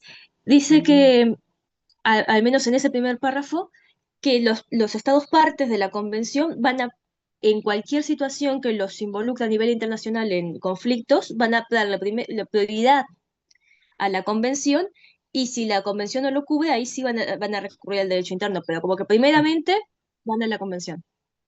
Bueno, Ángela. No sé si está bien que pueda venir de la mano como en el ámbito sobre el ámbito de aplicación de la convención en sí, señalando como que refiere a contratos internacionales en cuanto a estados partes que se vinculan con, o sea, en cuanto a más de un estado que es parte que se vincula con otro. Bueno, vamos a ver. Ahora vamos a ver entonces. Daniela, Como que marca no, dice la singularidad que va a ser de aplicación de esta normativa, ¿verdad? O sea que como que le está primando ahí lo internacional, ahí como que determina la aplicación de la norma internacional. bueno, Como lo singularidad. que, lo que dice este artículo, así en poquitas palabras, es que si cuando yo tengo una relación privada internacional, si entre los estados involucrados por esa relación existe un tratado, hay que aplicar el tratado. Es eso, nada más que eso. O sea, ahí habla de esta convención u otras que se hubieran suscrito, se suscriban en el futuro. Lo que quiere decir este artículo, este primer inciso, es que si entre los estados involucrados en una relación jurídica existe un tratado, hay que aplicar ese tratado. Tan simple como eso. ¿Ah? Y luego, en el segundo inciso, dice, en defecto de norma internacional, los estados parte aplicarán las reglas de conflicto de su derecho interno. Acá hay que hacer una precisión porque, o sea, va a ver, primero, ven que dice en defecto de norma internacional.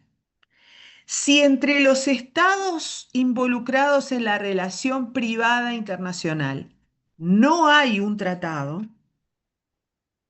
entonces, en defecto de tratado, yo voy a aplicar las normas nacionales de derecho internacional privado. Ahí habla del derecho interno y yo sobre esto le llamo la atención.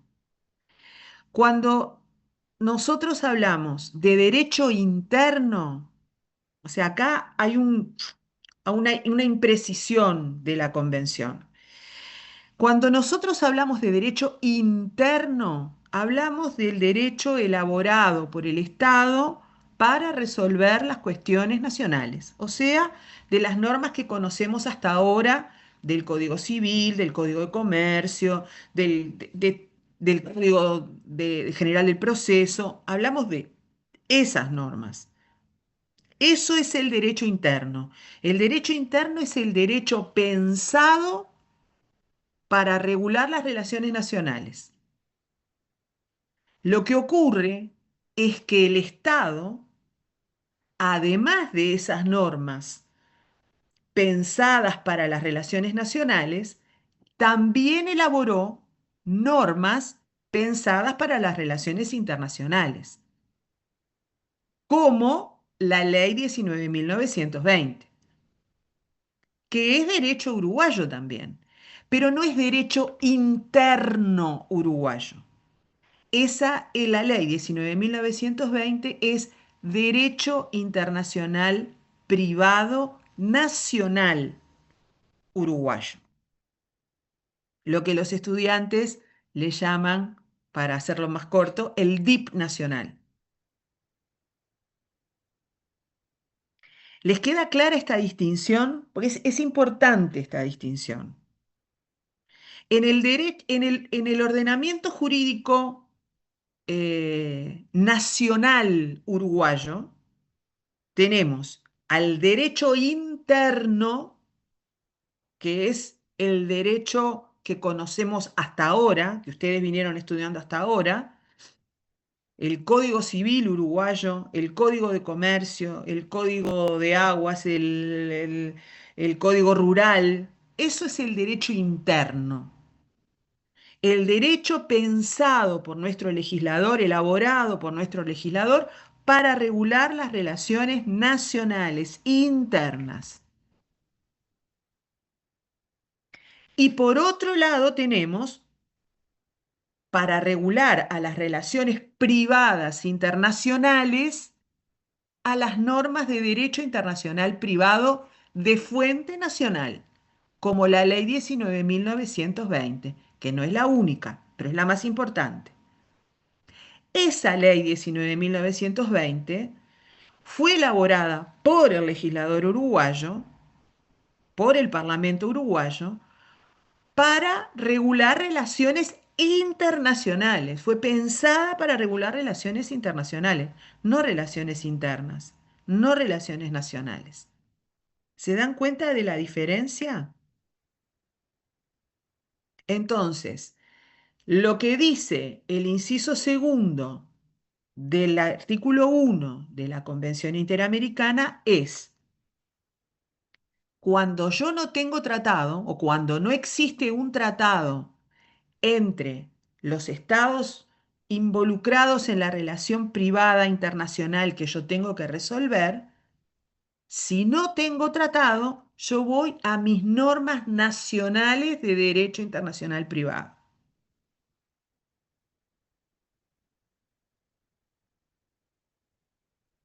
¿Está claro esto lo que quiere decir?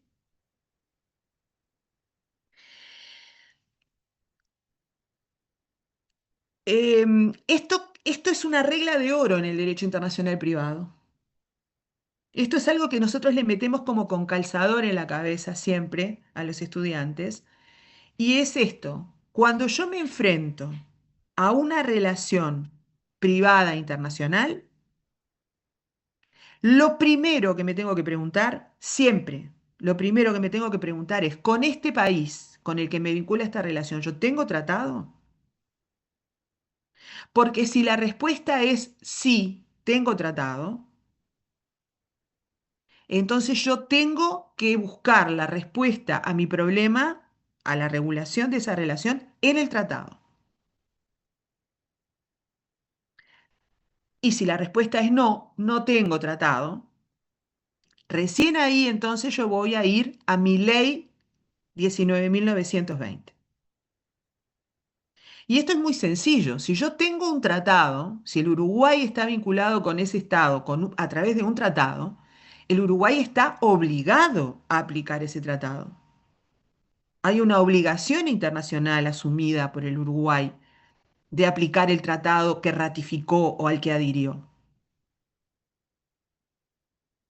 Y de ahí entonces lo que dice el doctor Operti, que esto es un problema de ámbitos de aplicación. Si yo tengo un tratado con otro Estado, no es que el tratado tenga más jerarquía que el derecho nacional.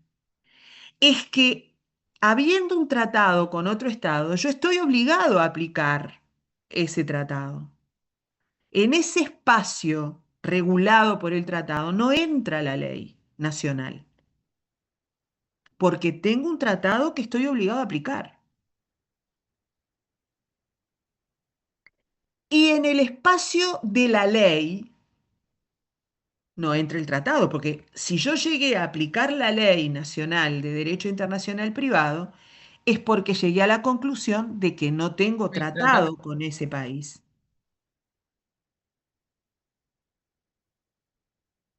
¿Esto queda claro?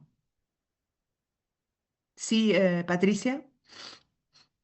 Profe, me estaba haciendo idea de que deben existir un montón de tratados, que antes debería ser muy difícil de llegar a establecer si hay un tratado con eso. Ahora con el tema de las herramientas que usted hablaba, de la inteligencia artificial, es mucho más fácil. Busco si tengo tratado y ahí me voy a INPO. Pero, y otra consulta le iba a hacer respecto a la ley general, por ejemplo, del DPR. ¿Ellas se crean en base a convenciones internacionales o es exclusivamente nuestro, La, idea la- la nuestra? ley, la ley es de elaboración nacional, pero toma como inspiración o tratados, o sea, esta ley toma como inspiración tratados de los que Uruguay es parte, o sea, soluciones de tratados de los que Uruguay es parte y que han funcionado muy bien, o normas de otros, o sea, se ha inspirado en normas de la Unión Europea, que han funcionado muy bien, que son más modernas en algunos temas, pero miren que en muchos se mantienen las soluciones tradicionales de tratados de los que Uruguay es parte, que se aplican a estos casos en los que Uruguay no es parte. O sea, que se aplican a estos casos en los que Uruguay no tiene tratado, ¿no? O sea, que se aplica la ley porque Uruguay no tiene tratado con ese país. Pero, por supuesto que la ley busca fuentes de inspiración, ¿no? Pero es de elaboración nacional. Fue elaborada por, o sea, la elaboración de las normas la realizó el Instituto Uruguayo de Derecho Internacional Privado, fue presentado al Poder Ejecutivo, el Poder Ejecutivo lo mandó al Parlamento y el Parlamento lo aprobó. ¿Ah? Bueno, como ya son las 10, no los quiero, muchos tienen otras clases, no los quiero entretener más, pero quiero que piensen sobre esto y que vean ustedes el artículo 1 de la Ley 19.920 y que lo comparen con el artículo 1 de la Convención Interamericana. ¿Sí? Y en la próxima conversamos sobre eso y vamos a hablar de las fuentes. Porque esta postura, esto que acabamos de ver, tiene un correlato en lo que son las fuentes del derecho internacional privado. ¿Cuáles son las fuentes del derecho internacional privado y cómo funcionan? ¿De acuerdo? Bueno, si no hay preguntas, nos estamos viendo entonces en la próxima clase que es el viernes, ¿no? Gracias, Gracias. profe. Que pasen muy bien y nos estamos viendo. Chao. Chao, gracias. Gracias.